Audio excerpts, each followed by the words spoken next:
আচ্ছা সবাই, আমি চলে এসেছি আজকে আবার রান্নাঘরে। দেখো আজকে বানাবো হচ্ছে এটা কি বলো তো, হচ্ছে ছানাটা ভালো করে মেখে নিয়েছি, একটু মশলা দিয়ে ফেটিয়ে নিয়েছি। এবার এগুলো বড়া করে নেব। এই দেখো এরকম করে বড়া করে নেবো গোল গোল করে। ও আজকে করব হচ্ছে এই ছানা দিয়ে ছানার ডালনা। দেখতে থাকো। কড়াই বসিয়ে দিলাম উনুনে, গরম হয়ে গেছে, এবার তেল দিয়ে দিব। ওই ছানাটার মধ্যে জিরে গুঁড়ো, ধনে গুঁড়ো, হালকা লঙ্কা গুঁড়ো, গোলমরিচের গুঁড়ো, একটু সামান্য 1 চিমটি নুন, একটু হলুদ দিয়ে ভালো করে সেটাকে ফেটিয়ে মেখে নিয়েছি, ডোয়ের মতো করে নিয়েছি। করে নিয়ে তারপরে যে বড়া মতো করে তোমরা যেরকম শেপ চাও দিতে পারো। আমি এরকম করেই করেছি, বড়ার মতো করে শেপ। এবার ছানাগুলো তেলের মধ্যে দিয়ে ভেজে নিচ্ছি, একটু লাল লাল করে ভাজতে হবে। ও আরেকটা জিনিস দিয়েছি ডোটার মধ্যে, আমি অল্প 1 চামচ ময়দা দিয়েছি আর 2 চামচ কর্নফ্লাওয়ার দিয়েছি।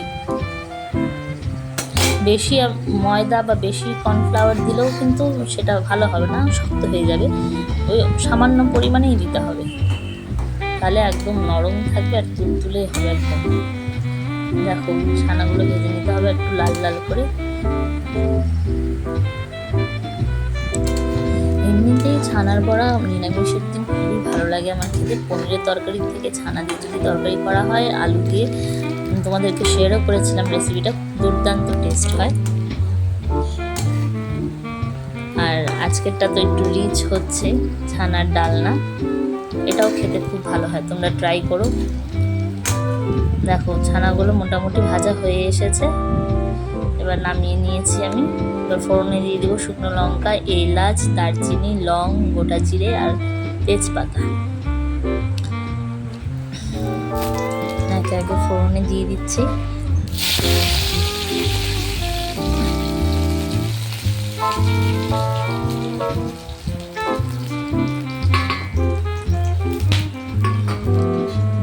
দিয়ে দিলাম দেখো সব ফোড়নে। এবার আমি একটা পেস্ট তৈরি করে রেখেছি, ওটার মধ্যে গোটা জিরে আছে, টমেটো পেস্ট আছে, একটু কাজু বাদামের পেস্ট আছে, আদা, কাঁচা লঙ্কা, শুকনো লঙ্কা, এগুলো দিয়ে ভালো করে পেস্ট করে নিয়েছি।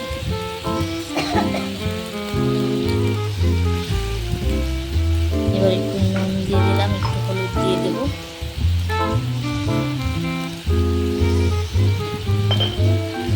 ভালো করে এটা কষাতে হবে।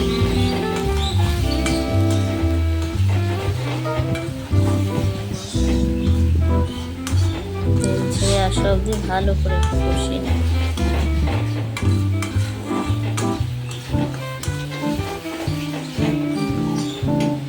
ও আমি একটা স্কিপ করে গেছি বলতে, আমি তেলের সাথে 1 চামচ ঘিও দিয়েছিলাম ফোড়নের আগে।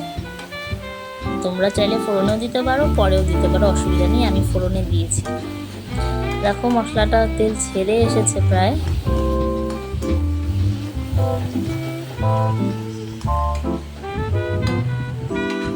সুন্দর রং এসেছে।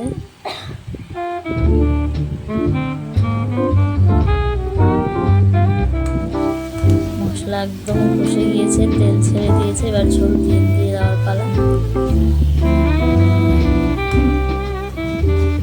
ট্রাই করে দেখো, ভালো লাগলে কমেন্ট করো, লাইক করে দিও। আর যারা আমার ভিডিও নতুন দেখছো প্লিজ একটা সাবস্ক্রাইব করে দিও, তোমরা পাশে থেকো আমার। চলো এবার জল দিয়ে দিব, হালকা উষ্ণ গরম জল। এখন গ্যাসের ফ্লেমটা একটু বাড়িয়ে দেব।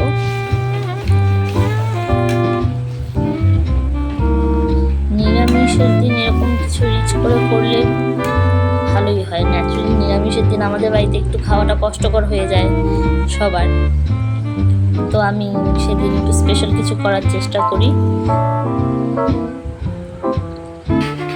আর খুব ভালো লাগে, গরম ভাতে ভালো লাগে, রুটি, পরোটা, যে কোনো কিছু দিয়ে ছানার ডালনা খেতে খুব ভালো লাগে। তোমরা ট্রাই করে জানিও আমাকে। দেখো জল ফুটে এসেছে, ছানাগুলো দিয়ে দিব এবার।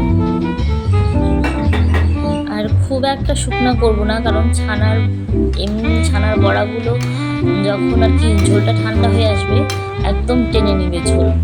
যদি ঝোলটাই আমি খুব শুকনো শুকনো নামিয়ে ফেলি তাহলে একদম টেনে টাইট হয়ে যাবে, কিছুই ঝোল থাকবে না। তাই হালকা ঝোল থাকতে থাকতে আমি সার্ভ করে দেবো বাটিতে। দেখো একদম রসগোল্লার মতো তুলতুলো হয়ে গেছে, আমি নাড়তেও পারছি না, ভেঙে যাওয়ার ভয় আছে, মানে এত সফট হয়েছে।